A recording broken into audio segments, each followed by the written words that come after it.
Why does someone leave the religion they were born into?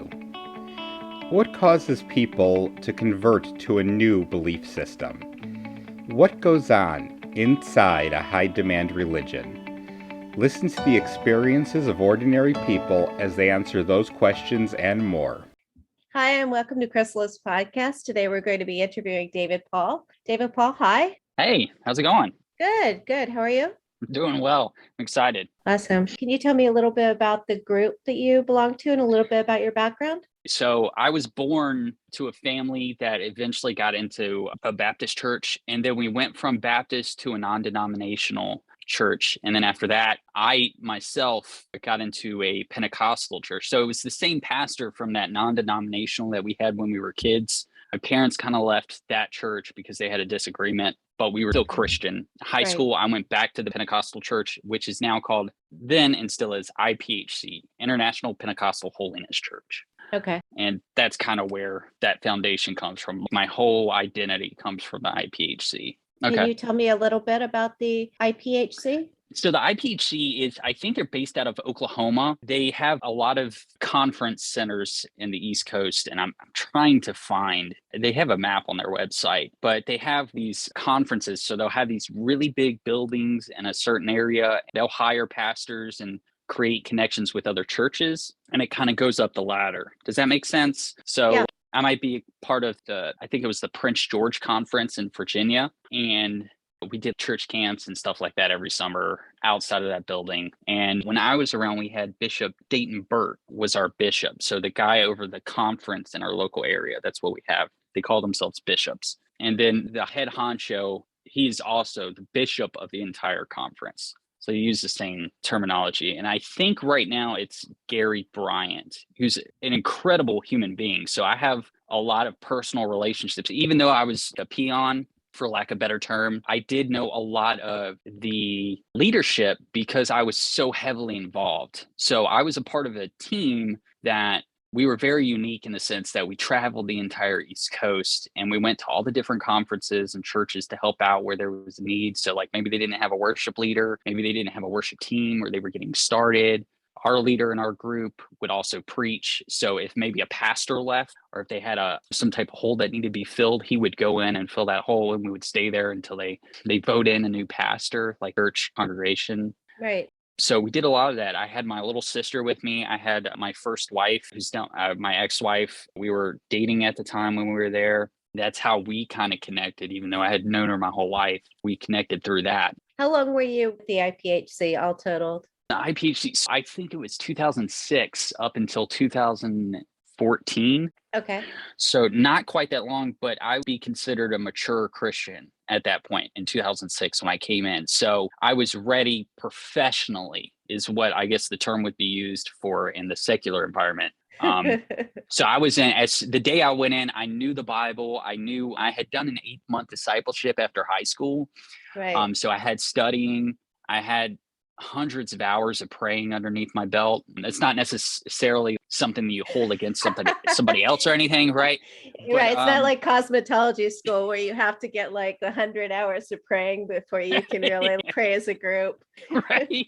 Professionally. Yeah, exactly. I considered myself a watchman. So I was always at prayer meetings, or like when they have 24/7 prayer going on at the church, I was there leading worship or praying. So when I went into the IPHC, I went in heavy. So it wasn't like I was a baby and kind of getting into it.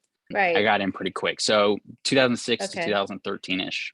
But I think probably I gave a good 23 years of my life to the church. But Pentecostal, those 6 or 7 years. Okay. You started out in a Baptist church. Was that how your parents were raised? No. So my grandfather got into church, I guess, when my dad was maybe in his upper 20s, mid 20s. I don't know exactly when my dad met my mom, but I knew it was just around the time when my dad met my mom. I'm the firstborn of my father. My mom had a daughter before me, my stepsister, obviously. My grandfather's Baptist, so my father just kind of glided in that direction. And then he started reading the Bible. He was really interested in the New Testament and speaking in tongues. And then the church told him, no, we're never going to do that, the Baptist church. And then that's when we left. And then that's when we started looking for a pastor or a church that we could relate to better, or he could relate to better. Because at this time I was probably like 6 or 7, maybe. Mhm. And then that's when we found our pastor from, his name is Pastor Chuck. I'm trying to remember his last name. It doesn't matter. So your father felt pretty strongly about speaking in tongues and baptism of the Spirit. Like that's what he So- wanted in a church. Yes, correct. And I did that ceremony where you become baptized in the Holy Spirit, Right. where they baptize you in the water, and then they kind of teach you how to, it's kind of like a life lesson after that, kind of like how you learn to walk. You kind of learn to speak in tongues, right? And after you get baptized, that's when your growth can start. So that baptism is the water for the seed that the church has planted in you to grow. And that's when you can start speaking in tongues, I guess, or is how it was put. And I think I have my baptism certificate somewhere. I think it's actually in storage. Wow. They give you a certificate? Yeah. My family's still heavily into it. So my niece, who is 11, she got her certificate last year, I think. Yeah, she's 11, so she must have been 10 when she got it. Yeah, they make it official. Wow. Yeah, I guess so. Can you tell me a little bit about the lifestyle of I don't want to keep saying IPHC, but I don't want to make it too general and say Pentecostal. If you could tell me about the lifestyle of your group, or the community, the services, that kind of thing. Well, I like your reluctancy to use that word, is because really, and I'm going to answer your question, I'm sorry, it really is so incredibly diverse. So there is definitely not one single way that people think is the right way to go. I mean, I had friends that were Pentecostal, but they were pretty much like Amish. Like the girls had to wear skirts. Right. The guys had to be super proper and stuff. But I came from a more laid back area in the sense where we kind of wore whatever we wanted to. We would stay away from secular stuff. Absolutely no swearing or sexual innuendos. Definitely no rap. Definitely a lot of racism involved. That kind of stuff. I remember getting my little MP3 player taken away because I had Ludacris on there and something else. I was 14 or 15, and they took away my MP3 player and threw it away. So wow. Okay. So very serious about the no secular music, or was it just specifically that music? That's another great question, is because it was secular music, but there was a level. So maybe I could listen to something like Adele or something like that, if that had been back there, but not something like DMX or any type of heavy metal music, which I absolutely love. And it's funny because so like top 40, maybe very mainstream, but anything beyond that. Okay. Yeah, that's a great point. So anything mainstream like top 40, because they have to be clean to some extent. Right. And even my dad actually got me into classic rock, which is funny, Pink Floyd and Led Zeppelin and stuff like that. Because I think my dad, because he didn't grow up Christian, he had an understanding of balance. It's okay to be a human and to love the things that Jesus created, or the Lord created for all of us, even though they might not be using it for his intent, for the glory of God, I mean. But you have to focus on what you want. And these are just kind of little side things that you like to do, but your focus is the church. That's what you're going to do. Does that make sense? Yeah, no, it makes total sense. And since he didn't grow up in the church, there was music that he liked, and he realized that there wasn't going to be a distraction. Correct. Yeah.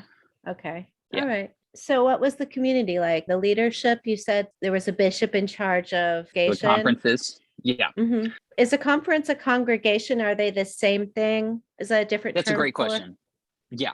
So you'll have the conference. So we'll say the conference center in Prince George. And then out of that conference center, you have other churches. Like we had a Crossroads in Petersburg, Rock or ROC in Chester, one in Hopewell. They'll all have different names. Destiny Church. They have their own pastors. And what they do is they follow the leadership or the guidance of the bishop and how they want the church kind of run, how they handle their money, giving out. I think they have to pay a certain amount a month to be a part of the conference, but they get resources from the conference. So the conference building is available to them. So if they need to use it for teaching seminars or kids camps. Okay. So it's several congregations can be in one conference. Correct. Okay. All right. That makes sense. So one conference would provide facilities and resources, maybe a camp, that sort of thing, like overall structures. And then there might be several congregations all using those resources. and somebody in Correct. charge of that? Okay. Yes, correct. All right. And in that conference, it's usually a small amount of people. It's like 5 or 6 people helping all the other churches, if that makes sense. So you have the bishop, and then you might have his assistant is usually a big resource. And then you've got somebody that's over grounds, somebody that's over communications, and so on like that. Okay. So was there also a leadership over your church, your congregation? Yes. So obviously, like any other normal church, is the pastor, right? Or what we had a pastor, but he considered himself an apostle, which they can just say whatever. So to be a pastor, I believe you do have to go through a very small amount of training. So the bishop of the conference knows that you're preaching the right things, but it's very minimal. The cool thing, and I still love Pastor Chuck to this day, is he's super intelligent and he's very cool. He's very kind, and he doesn't really preach to you ever unless you specifically ask him. But he's absolutely loves, like somebody who's like loves literature. That's who he is. He loves to study Greek and Aramaic, or Hebrew and Aramaic. Sorry. It's fascinating to hear him deconstruct the actual writing, and which is kind of what led me to where I am today. Because I started noticing those inconsistencies. Interesting. That's a very interesting topic. What sort of involvement do you have in the community on a day-to-day basis, week-to-week basis? So at ROC, when I was a part of that church, before I branched off into our small little group where we did all the traveling and stuff, we would have Sunday mornings. They would have Sunday nights most of the time. I think Tuesdays and Fridays were our prayer nights. So I led the worship on those nights. Tuesdays and Fridays, sorry. Right. Wednesday night was the mid-church. So that's pretty typical in a Pentecostal, is to have at least Sunday morning and Wednesday night services. Right. So we had those, but we also, our hangout spot as young adults was we would just go to the church, because eventually we were in leadership roles. So they just gave us keys. So we would just go hang out with our friends and hang out at the church. We would play cards. We would just play music. Maybe we would get bored and just go, watch a movie in the sanctuary. Like we watched Toy Story 4 once, or we would pray. We would just start a worship session. Okay. So it was a lot of fun. It really was. It's a very unique experience, but I kind of want to say that I was pretty much in it every single day. I was either talking to somebody from the church, helping somebody from the church. Saturday mornings, we also had, are you familiar with the food bank here in the States? Yeah. Okay. So we had food pantries. We live in low income areas, or we're very near low income areas. Right. So we would have Saturday mornings dedicated to giving out food, and same for Wednesday mornings. Wow. I'm sure I'm forgetting something, but. So I'm hearing Tuesdays and Thursdays, prayer and nights. Wednesdays and Sundays for services, and Saturday for volunteer food bank projects. Yeah, Wednesday mornings and Saturday mornings. Yeah. Wait, so you have Wednesday morning, Wednesday night, Saturday morning, Tuesday, Thursday, and Sunday. Yeah. Mm-hmm. Wow. So I was very involved. Not that's not for everybody, obviously, but I mean, most people were there for most of it. But yeah, I was there anytime those doors were open. For the most part, I was there at some point. How many people were in the congregation approximately? It wasn't a lot, maybe 90, maybe 100 or so. A lot of these congregations, like there's one in, I think it's South Carolina. They're a mega church in North End, South Carolina. I wish I could remember their names. They had thousands. I mean, if not 10,000. I mean, huge. Right. And so we did services for them as well. We did 3 different conferences. So we have a quincentennial or something like that. Every 4 years, we all get together on the East Coast, and we have a service where we vote in a new bishop, keep the current bishop, go through leadership, have them speak, do worship sessions. We also have something that's called, are you familiar with Acquire the Fire? No, I'm not. Just remind me where you're from, where this took place. Virginia is where I'm at mostly, and just outside of Richmond is where I was. We have this big conference every year. It's called Accelerant Fire. It's for teenagers, young adults, and stuff like that. It's every year, and that's usually got 6,000 to 8,000 people with huge production teams. I mean, absolutely massive scale. So it'd be like if you went to a Lady Gaga concert or something like that, it would be that massive. It's a really big crew that we got to work with. I used to love setting up the sound for them, building the speaker setups and everything. That's something we used to do. We had groups like a band called Leland. Sounds like a great experience. It is. It really is. And that's what's so difficult about coming away from that is really just people who love each other, but you're lying to yourself so constantly about little things that you just kind of go down this path that it looks the same, but it's not. Right. And well, it's not all bad, is it? There's a reason that people are in religious communities aside from belief. And I think a lot of it is the community. Yeah, it is. People that your friends. Yeah. The support system. People care if you're sick or if something happens to you.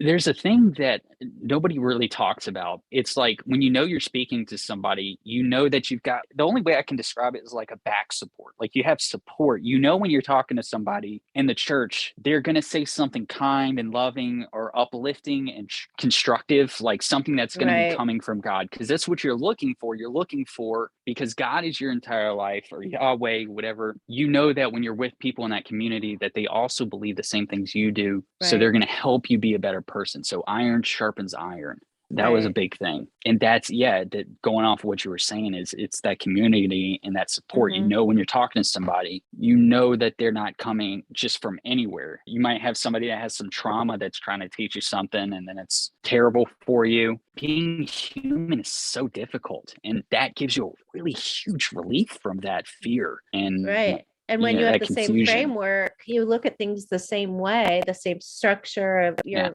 you're connecting dots that necessarily don't need to be connected, but it makes you feel better, more comfortable. It is what it is, as long as you're not bothering anybody else, but it does a little bit. I do want to say I don't have anything against the church, but I do feel like there is something very wrong. There's definitely a huge miss from the church. And I think, and I don't want to get into politics or anything, but what 100% really pushed me was the previous administration we had here in the States. It was very clear where the church's priorities were, mostly just for themselves and not for the people. And the same with the pandemic going on. All of my friends still believe it's a hoax. They're doing all these other things to avoid taking the vaccine, which I understand, like taking a vaccine can be scary, but this is a different level of delusion. It seems to be pretty common inside Pentecostal churches. Well, it's interesting that you went there, because the previous person, when I interviewed a little while ago, the previous interview, he said the exact same thing. And it wasn't a Pentecostal church. Interesting. He was saying the exact same things. I've heard other people express similar thoughts. Well, the book of Revelation talks about, we get this idea that we're going to be persecuted in the future. And so I think they're on this ledge just waiting for it to happen. And anything they see, they start to project. Right. And so they start seeing, is this what this is? The mark of the beast. Right. Exactly. Right. Yeah. And so they think that's where you get all the mark of the beast stuff, and they're putting a chip in me. Do your research, or, I feel like the Lord is leading me not to do this. So I'm not going to wear a mask and continue to spread this virus that I'm positive for, but he'll protect them. And if he doesn't, they were predestined not to be protected. Would the pastor talk about politics during sermons? Was that a thing that happened? Or is this all just, I understand you left before 2016, so you can't speak to that specifically probably, but was it just a thing that was known in the community, what your politics should be? Or was it just happened to work that way because those were the beliefs? Or was this something expressed by the pastor? Just generally. There's no consistency for that answer. For me personally, my pastors didn't really talk a whole lot about politics. Obviously, if there was something like abortion or something super controversial, they'd bring it up. Right. But it was always, you're to respect leadership. It literally says in the Bible that anybody who's in government is appointed by God. So he's there because God appointed them there.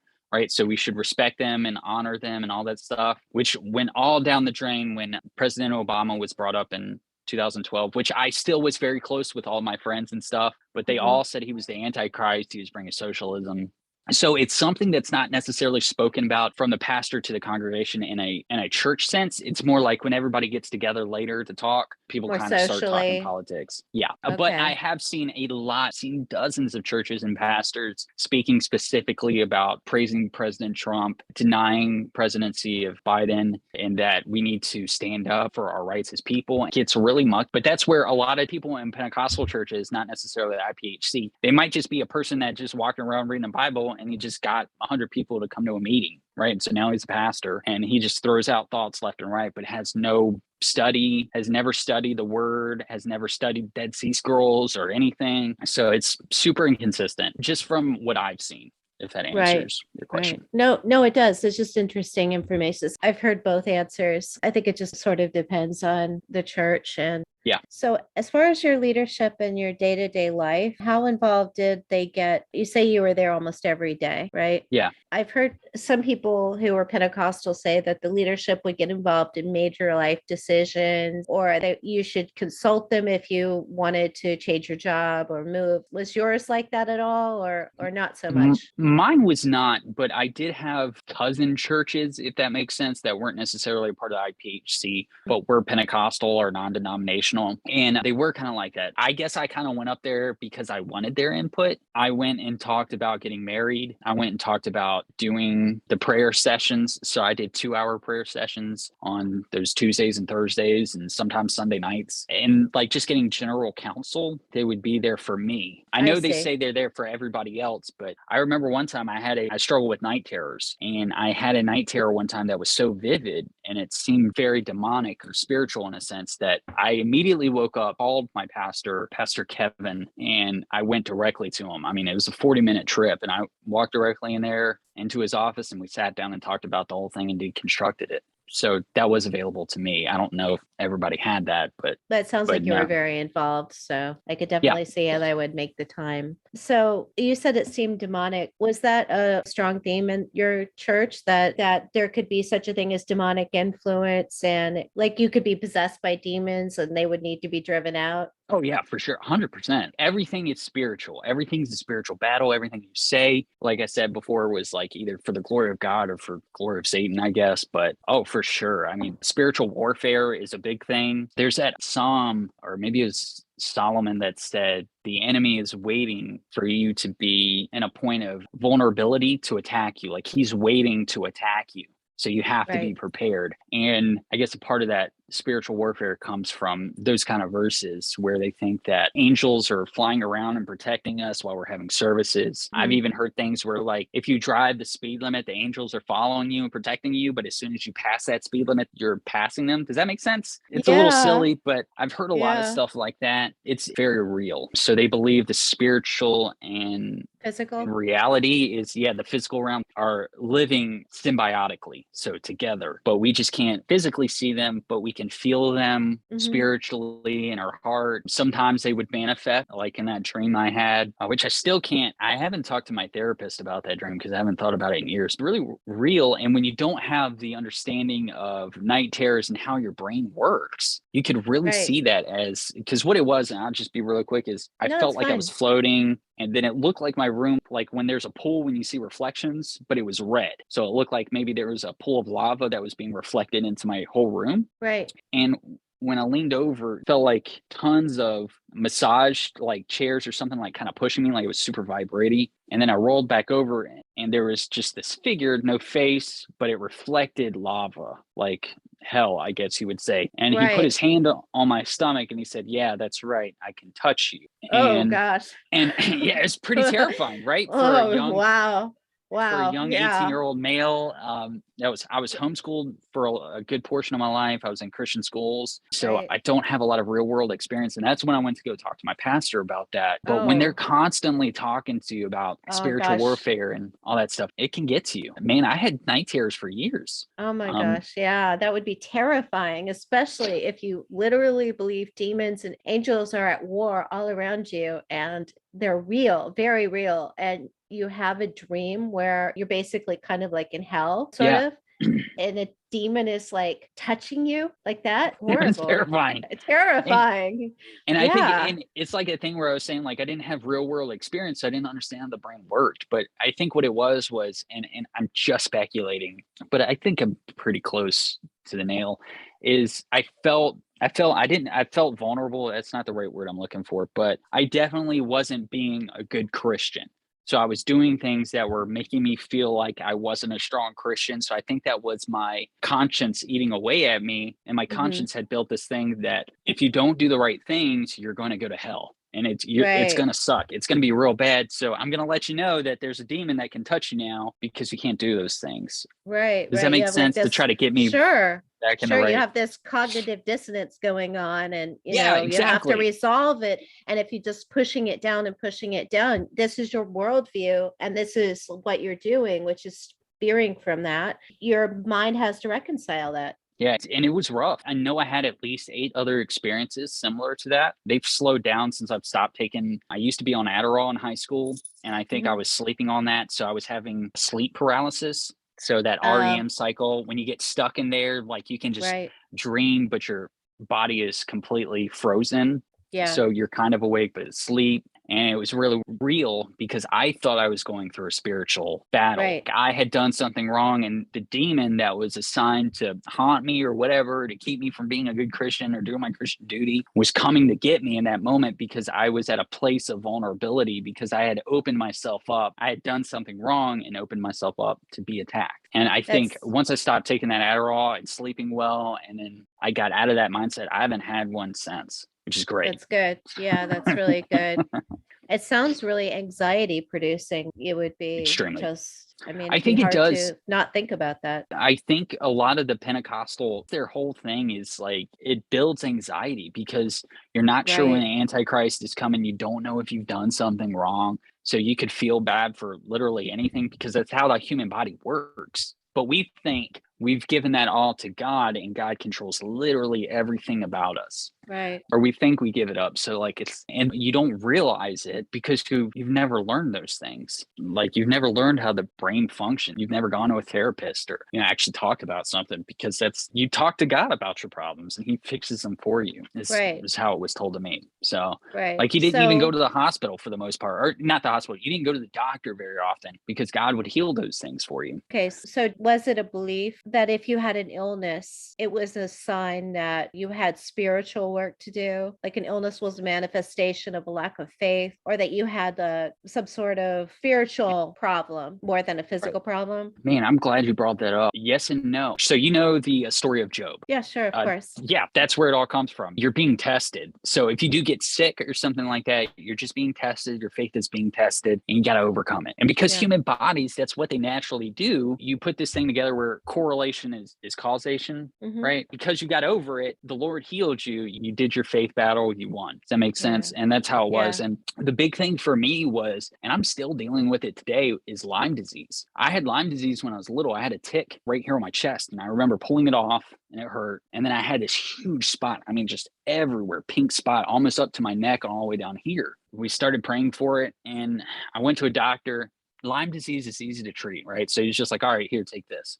And so my parents didn't think it did anything or that he really cared. So I remember going to a conference in South Carolina to see this guy. This is when I was probably 12 or 13. And while I was there was gold dust that fell from the sky. They had an all-night service. People had oils coming from their hands or from their heads or something. It was just weird. But anyways, that's when I'll just leave that for now.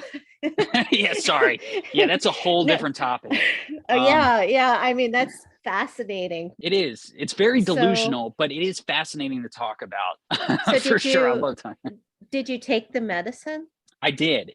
But here's the thing is, because it started going down and it went away, I stopped taking the medicine halfway through. But the thing is what we didn't realize was it was because the medicine was working. We thought because God had healed me. I still have a pink spot on my chest from it. It's still dormant in me and will be forever. I'll always have that problem. And it could come with other issues in the future. I have no clue because there's no way of getting rid of it now because my girlfriend is a 4th year medical student. She's told me about it. She's actually a little worried about it because my niece also got Lyme disease, but she had it for 1.5 years before they found out. The reason why Oh my That gosh. is because she had pains in her leg, and they thought she was being just over dramatic, which she is. She's a 9-year-old head, or she was 7-year-old redhead at the time. And so, but her leg would hurt. She would scream at the top of her lungs. And so they took her to all these doctors. Come to find out, she had a tick, and it just had deposited whatever it needed to in a certain, but they got rid of it, but they didn't continue the medication, just like for Right, me. And right. it's that thing. A big thing is correlation is causation for Christianity, is what Mm-hmm. I found, because they found out what the problem was and they saw it go away. It's done. Right. Yeah. But that was a long answer. Short answer is yes. When you have a sickness or an illness, it's a test of faith, or it's, if it leads to death, it was designed for the Lord to take you home. It was your time. Does that make sense? Right. So if Yeah, you it makes happen to total get sense. stage 3 cancer as a child or whatever, 2-year-old infant or something, that was just the Lord taking you home. That was the best situation for you, I guess. And it comes from that verse where Jesus said about Judas, he was like, it would have been better if that man had never been born. And so I've heard a lot of people say, maybe that was the best option for them. Maybe they would have had a Right. really bad life, and the Lord took them away knowing that if they would have lived, they would have just gone to hell. It makes you wonder, what would your pastor have said about some natural disaster where thousands of people are killed, men, women, children? Is that just part of God's plan? Correct. So a lot of times what ends up happening is because we live on a big freaking planet, right? So that's where I think we just keep this with the pandemic, if that's okay with you. Yeah, totally fine. That was an obvious example. I was trying to come up with one. You would think it would be like COVID, but right. no, I come up with a tsunami in my mind, but okay. Oh, yeah. Same thing. What it was is it's that thing where we live on a big planet. So with the pandemic, it's understandable where people won't believe it. I heard this pastor who I'm still great friends with and I work with. He said he knows more people in Norfolk, Virginia. It's over there near the beach, but he has never known anybody who's gotten COVID in his, I guess this was late last year when he posted this, or he said this to me. And he was like, so then how are millions of people dying? And that's because we live in this small knit community. We're not branching out and seeing how massive this planet really is. And so to answer your question, when something like that happens, because it's not happening directly to the pastor or to their congregation, it's easy for them to say that those are people that were either evil people, they were never going to go to heaven, they were never going to accept Jesus anyways, so there's no point, so just get them off the planet. Terrible as that sounds, that I remember specifically from September 11th, because I remember asking about that. I was like, what about those people in the plane? Did God not care about them? I was told from my parents that he did care about them. And the Christians that might have been on the plane, because later found out that there were Christians on the plane, died really quick deaths. Maybe they took the fall for somebody else, but for the most part, it's people that were never going to accept Jesus anyways. So there's that callous coldness because they're not near anybody. They don't know those people. It's so distant. It's easy to say that stuff. Right. So they sort of, I hate to say had it coming, but that's kind of the mentality. Yeah, exactly. Because they're not being led by the Spirit. The Council of Nicaea that developed the Holy Bible, so is what we use in the IPHC, the Standard Bible. They were all led by the Holy Spirit. So when Jesus died, the Holy Spirit was introduced into heaven. The what's it called was torn in the temple, that veil that separated the high priest area from the Holy of Holies to the regular people. Yeah, okay. So the Holy Spirit could be with us now. And that's where Pentecost came from. And that's where the Council of Nicaea, that's why they were able to create the scripture as we see it today. So if you're not being led by the Spirit or by Jesus, you could easily be distracted by the enemy, is what they said. They never really said Satan or devil. They would sometimes, but it was mostly just the term the enemy is what they used. And the adversary. That's where that contempt comes from, is because they don't know what to talk about. They didn't create the planet. I can't help but ask you about the oil. I think my mind is stuck on that, on oil coming out of people's hands and foreheads. I don't want to get too off track, but is that something you yourself have witnessed, that oil coming out of people's? Yeah, so I can't explain it. I don't know what happened, but I can only my recounts. Right. So we used to go to, and if you want to write these names down, you can definitely still find them. This pastor, he has a church in Pensacola, Florida. His name is Christian Harfouche, and his wife Robin. We used to go to their services all the time, and they would talk about either like a red cross in their hand or oils, like a stigmata, I guess. Yeah, exactly. Or gold dust, or would just start flowing from the sky, kind of start appearing, or an angel angel feathers would just start appearing on the floor or in the air. And then, like oils would come out of their heads, healing oils. I'll get there in a second. Yeah. Something we also saw a lot of was if you took a camera and you saw these little spots, they were angels, right? That's what we were told. I am now a professional photographer. I've been doing this for 15 years. I've been doing photography, and I can tell you it's dust on the lens is what we saw. But because it wasn't consistent enough and it only happened sometimes, which is true because you can only see the dust when it's bright or if the sun is reflecting on the lens. But those circles are not angels. And my dad used to say that they were. He would pick up dove feathers and think they were angel feathers. But I think what it was just people were just kind of gross, right? So these pastors where it happened with, for the most part, were kind of big, chunky guys. They probably didn't eat very healthy. And I think that's that oil. I can't So you think they were just working themselves into workout and you're just sweating out some. So I don't know. Have you ever had an argument with somebody and you just get really heated and mad and just start almost sweating, just really hot? So that's what these pastors will do. They'll get super emotional. Think Braveheart or Mel Gibson, The Patriot, you know, any of those movies where they get super worked up. And so they're walking across the stage with hundreds of people. So it's not cold in there. They're wearing suits because they have to impress everybody. Right. So they get hot and sweaty. I think that's where I don't think they're intentionally putting oils on themselves to deceive people. They could easily be doing it, but they would claim the oils would come out of their hands, like out of the center of their palms because of the nails of Christ. And then they would do this thing where they would line everybody up in the entire building and they would just put their hands on everybody and pray. And people would pass out speaking in tongues and be out for hours and just laying on the floor, getting their healing. Right.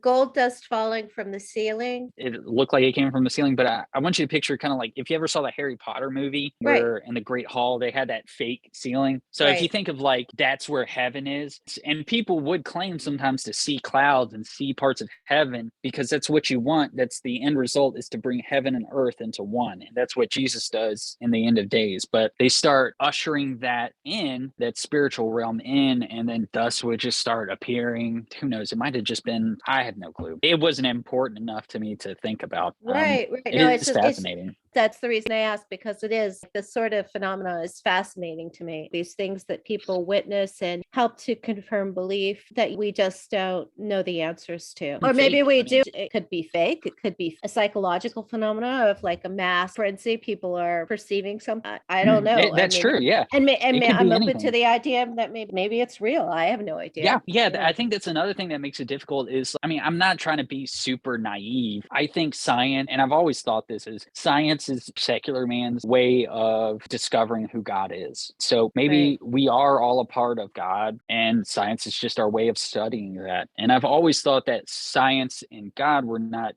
mutually exclusive. So maybe it could have been some type of phenomenon that he did. I don't know. Yeah. But the thing is like they use that as the foundation of their beliefs, or to really confirm. To confirm. Yeah. And so it makes it worse because it's not, it might be true. It's not true to what they're thinking is happening. Does that make sense? Yeah. So it's it's one of those correlation and causation without actually giving it critical thought. Exactly. Yeah. So tell me what led you out of the church. It sounds like you had a tight-knit community, that you were heavily involved. What changed that? So I was discovering as a young man that I was pretty unhappy. I think I felt like a failure as a human being. And I have very bad ADHD. I'm sure you couldn't tell, but I was taking Adderall and I felt like I was cheating. I actually could not tell. You had told me before. No, I'm not taking anything now, even though I probably should be. That's a different topic. But I remember feeling like, man, I feel like I'm cheating. I'm taking this medication. It helps me stay up. I get work done. I don't know then that what I'm doing, I'm actually doing what I was created to do as a human being. I'm being on par with other humans when I take that medication because I have that disability. Right. But because of my Christian thinking and my Southern background, I think I'm cheating. I'm being lazy and I need to learn to overcome it. Wow. So I kind of had that subconsciously. I was living with my best friends who was part of that group that we were in. I started to go to school. I loved film. I loved doing photography. So I went to school called Full Sail. I had a friend who attended. I loved it.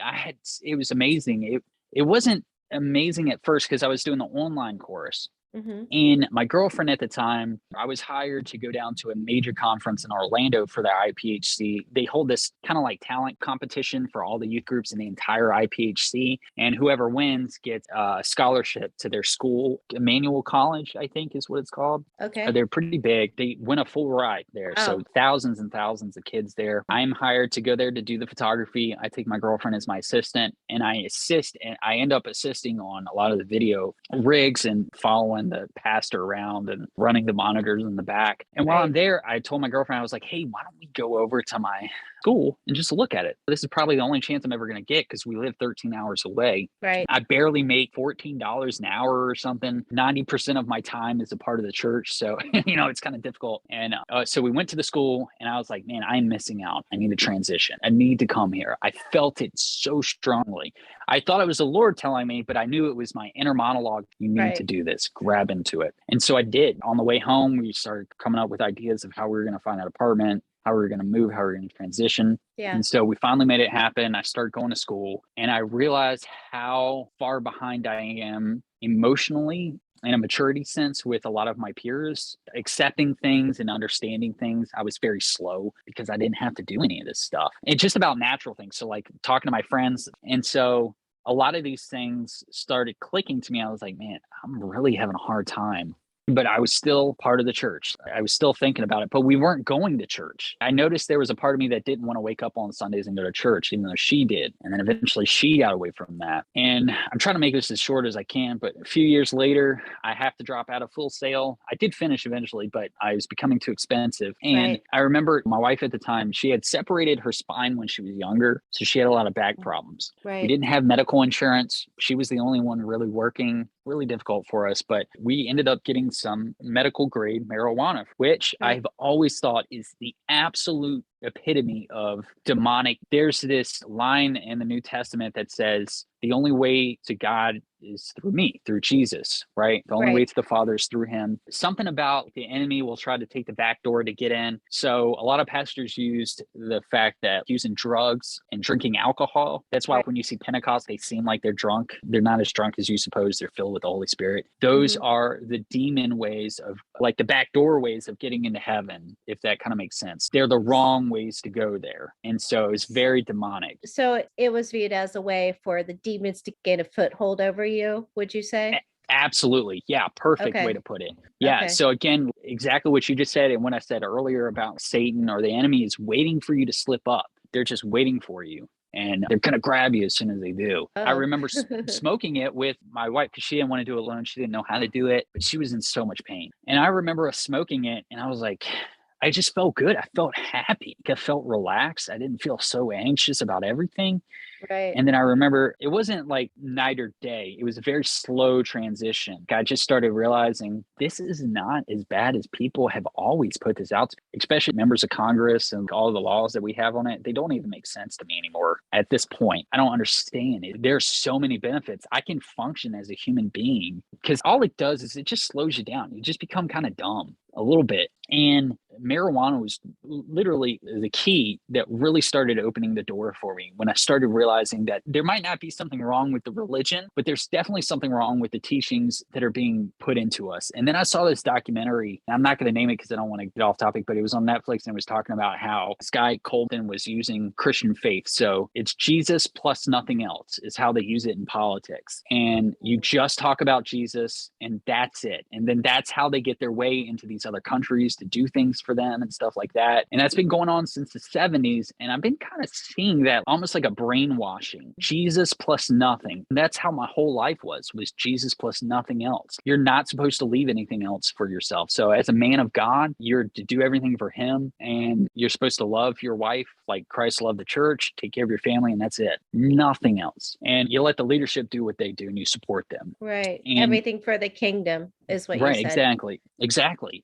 But that train of thought started really messing struggling with me before I necessarily got to that point. So we're going to say probably 2015. So this was pretty recent. I got to a point where I was but I still had that thing that I could talk to myself and make myself believe anything. She didn't want to smoke weed anymore because she didn't like it. And we just didn't have money. Yeah. I started getting super unhappy again and I just wanted to die. I remember one day I was like, I just want to kill myself. I'm done. Right. And I was, I'm just going to try to experience life as it is and nothing else. I just want to experience it. I'm going to do whatever I want to do. And then I'm just going to kill myself. And I did. Right. I had an affair, this really crazy relationship with this woman that was incredible. It was very intense, but it wasn't real. It was a lie. Right. And I genuinely believe that I was able to commit those acts because of what I've learned in the church, that subconscious behavior of just telling yourself it's okay. I'm just going to kill myself in a couple months anyways. I just want to experience life for the first time. And then it all fell apart. And then I did have an attempt on my life. Again, this is recent 2017 is when it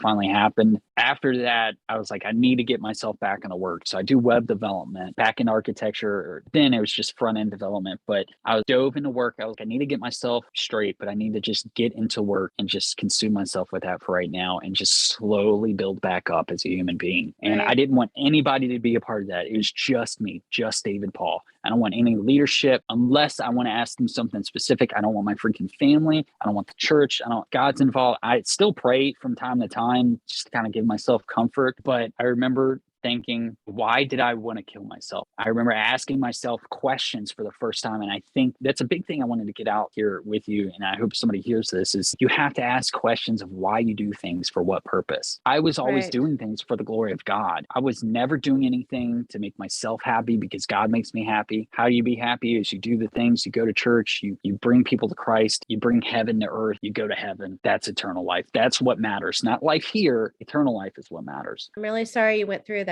It was difficult. It definitely was self-involved. It's not all on the church. It's who I am too. I was just kind of like a shitty person and I didn't get those tools when I was a kid to overcome that, if that makes sense. So when you're a kid, you learn to accept people for how they are and to ask yourself, why do you feel mad right now? Why do you feel angry? And those things were not taught to me. I was told I was angry because the devil was working me up. I needed to calm down and let the Lord take over and know that he's got it under control. So the tools, the emotional tools that normal people have, I didn't have. I have control in the sense that I can stop, understand that I'm letting the enemy get to me and I need to stop. But those are literally only words that are said, like nothing else. Like I'm not paraphrasing or anything.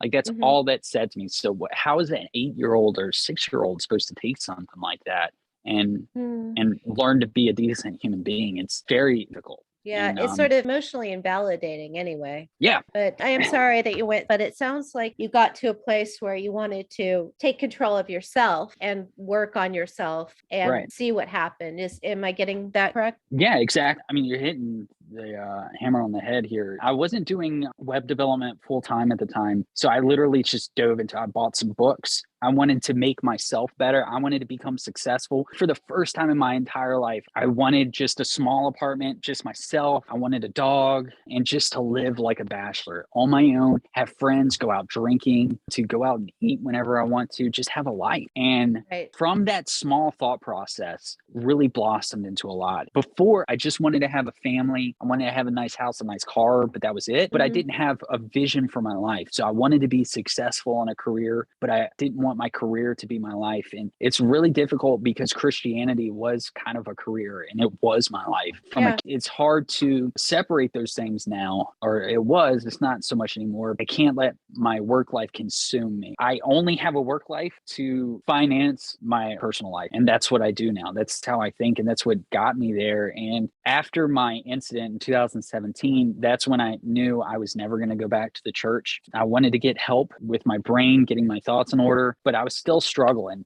It's a really hard transition. And I got into a car accident. And that small little thing just ruined me, right? Because I didn't know how to handle anything else. And my neck, I had 6 herniated discs in my neck, like 4 in my lower back. So I was in a lot of pain. I didn't know how to handle that, handle my finances.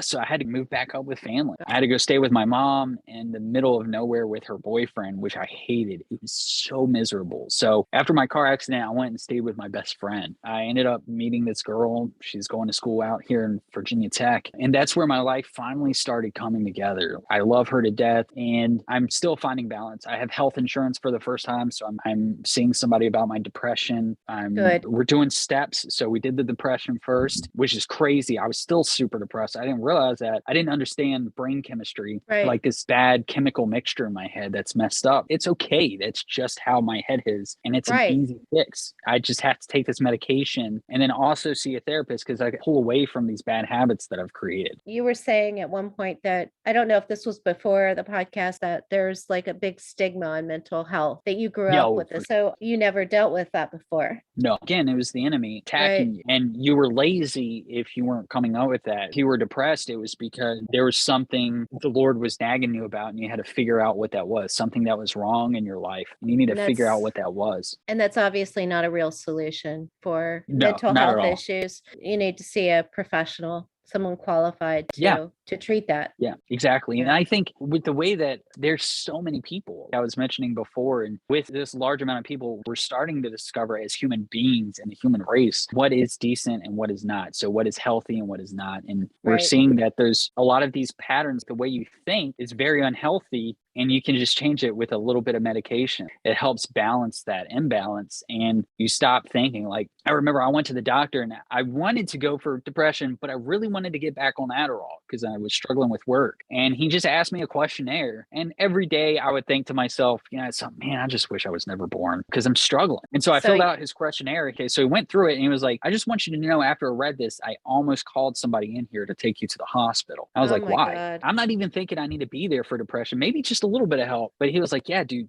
do you really want to die every day? And I had thought about it for the first time again, because I wasn't thinking about stuff before. Like, I wasn't giving critical thought. And I was like, yeah, I guess I kind of do, but I don't want to, because I have days when I am happy and I see that, and that's what I want, and that's what I'm here for. And he was like, okay, well, he was like, all right, after our conversation, I'm not going to call anybody in. I'm not going to admit you, but we're going to start on this medication. And we started on it, and it took a month or two, but then I started noticing just a consistency, right? So I'm not always, so like I would have days where I was low, some days where I was great, some parts of the days when I was low, some parts of the day when I was great. I just thought that was normal, right? Because again, they don't teach you these things. And for you, that was normal. It sounds like you experienced passive suicide ideation like all the time. Yeah.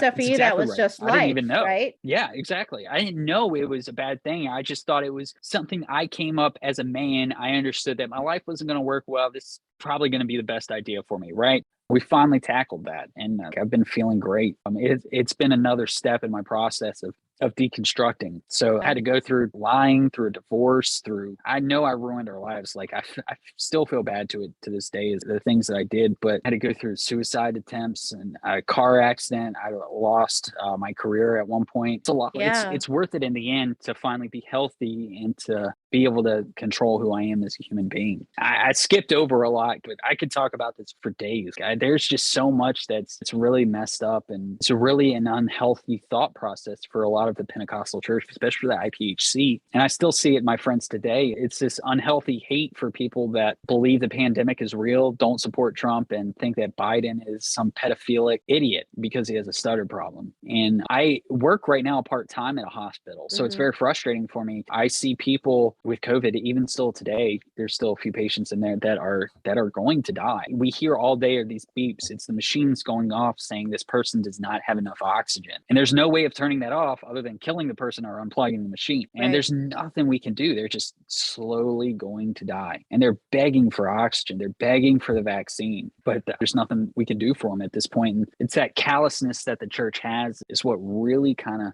pushed me into who I am. I just find it very sad that most of the people who are ending up in the hospital and dying at this point, from the last I've heard, are people who did not get the vaccine. It just strikes me as really tragic to die of a disease that preventable. Walk into a drugstore and get a free vaccine. We don't see, I haven't personally, and my girlfriend hasn't seen anybody, I'm sure it has happened, but nobody that's had the vaccine that has contracted COVID has been admitted to the ICU, let alone died from the virus. But it is possible. I think Colin Powell passed away from the virus, but he was also like 80 something years old and struggling with other things. Yeah, he had cancer also. That too.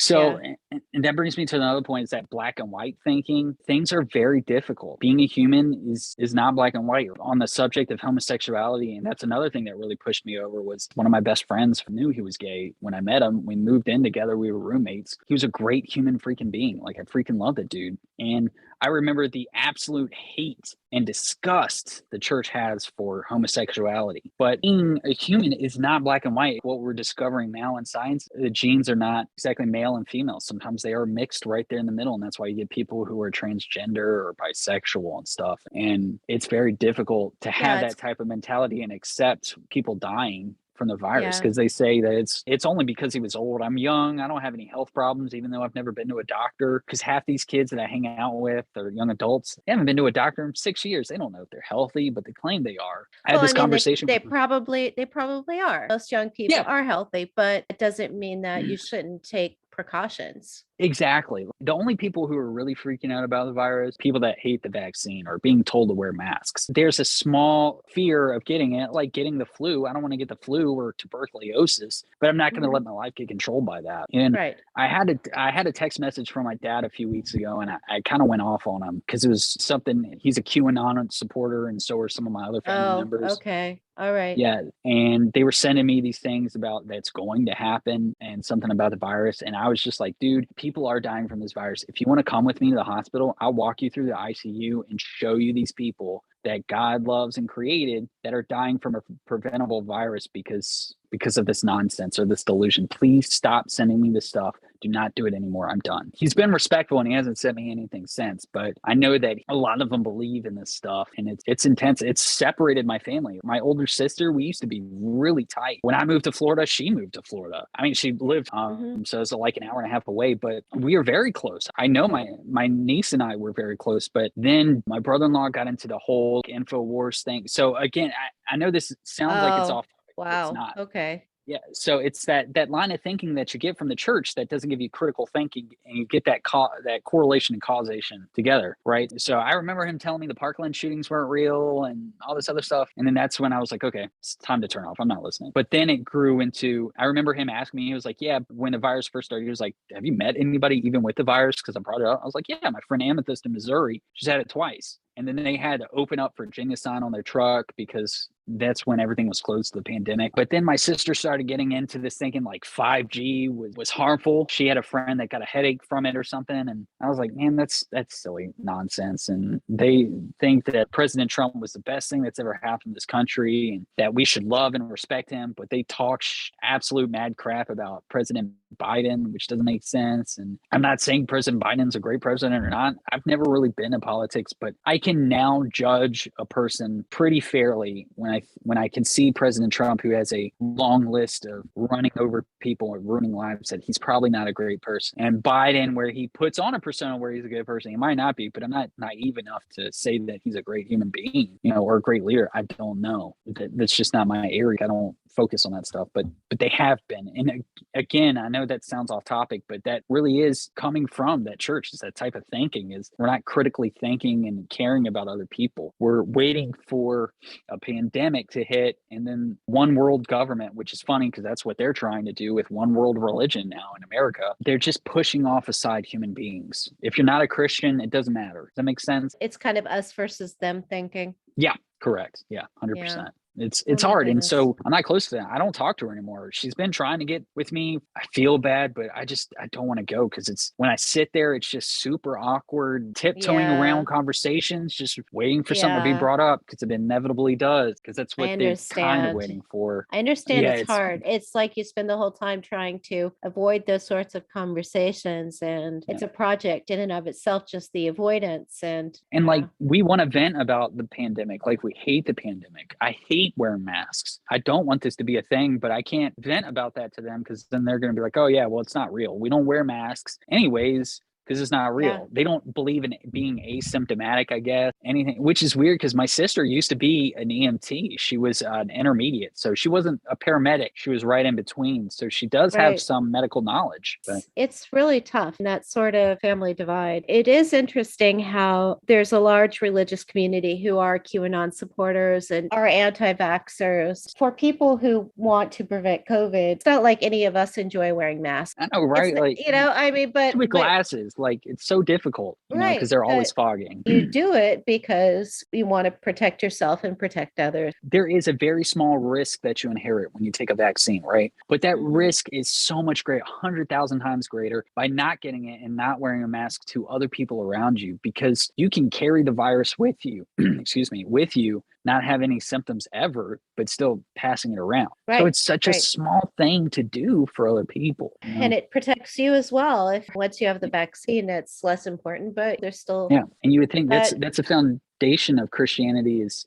loving your neighbor. It sounds like you have some family divides to deal with. That's a thing I hear among people leaving their faith, which is understandable, having to navigate those differences. Have you been able to keep it off religion, or are they okay with where you're at right now? Do they know? I don't know. That's a good question, because we don't really talk about it. I assume they judge me. I know my sister does, because my older sister, because I've heard her say stuff to my nieces that were completely inappropriate. Like when we moved here in Virginia Tech, my girlfriend was already living here. She can't move because she's in college. She's in a rotation. She can't just leave. Right. So we moved here, and she makes little comments, came up here. She's like, whose place is this? And it kind of threw me under the bus. She was like, this is Mary Ann's, even though I've been living here for 2 years. That's not nice. Yeah, I know, right? And I know that's a little irrelevant, but it's a lot of small things like that she says. And so my dad, that's how a lot of IPHC, a lot of Southern families grow up like that. They make really small comments, but they're significant enough to a child that now she's got this idea that I'm just living with my girlfriend because I'm a failure, because I'm not a Christian, and because I swear, because I do that. Oh, and they think I'm gay, for sure, 100%. Or they did at some point. You're living with a woman who you call your girlfriend, though. And I was married for years. The whole thing is like I'm always dating women. But because I lived with a gay man for a year and they didn't see me in a long-term relationship, they just assumed. It's really sad to see the hate,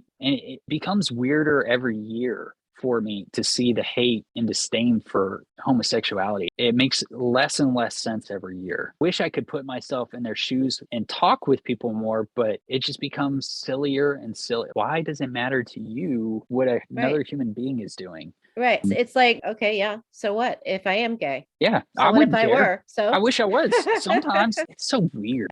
Sounds like you've been through a lot, a difficult time, but I'm glad you're getting treatment for your mental health. You're moving forward.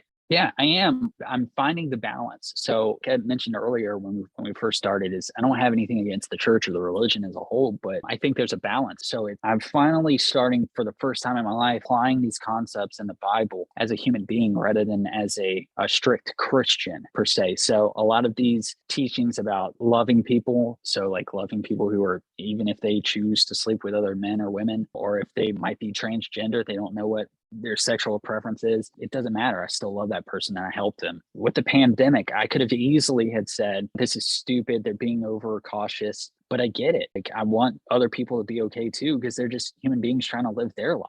They don't need to be controlled by doctrination. I'm applying a lot of that to my life now, and it's very beneficial. And my girlfriend is a great source, because even though it's funny, because I've finally gotten out of the church, and now I have this girlfriend who's at church all the time. She goes to Catholic church. I'm sorry, she's a Catholic, but it really does help her. Like she just feels better when she goes. She never preaches to anybody. She never talks to anybody about her religion almost ever. It has to be brought up by somebody else, but it does. She's just a unique person in that sense, and it's really cool to see somebody like that, and it helps me balance those parables maybe in the Bible and stuff like that. And you don't have to judge her because she believes differently than how you grew up and the system that you grew up in. You could just accept her and her beliefs. Right. Yeah. So it's funny because we talk about this all the time, but as a Christian, we don't think as Catholics as Christians, especially in IPHC, because the worship, the way they do things are so backwards than what they are in the New Testament that we don't see them them as. And because I didn't realize this until I started dating her, that Catholics have a different Bible. They have other books in the Bible that we didn't have. Other things, I've never read it. I would love to. I think it's fascinating. Before, Definitely. I would have never gotten into this relationship with her ever. Not in a million years. I would have never have dated somebody like her, especially being Catholic. Right. I guess we'll leave it there. And I appreciate taking the time. I understand this is a long interview, but it was very good to speak with you about your experiences and your thoughts. And I wish you all the best future. Thanks. I appreciate it. Thank you so much for having me on. Thank you for joining us today. Please be sure to subscribe to get the latest episodes as they're released.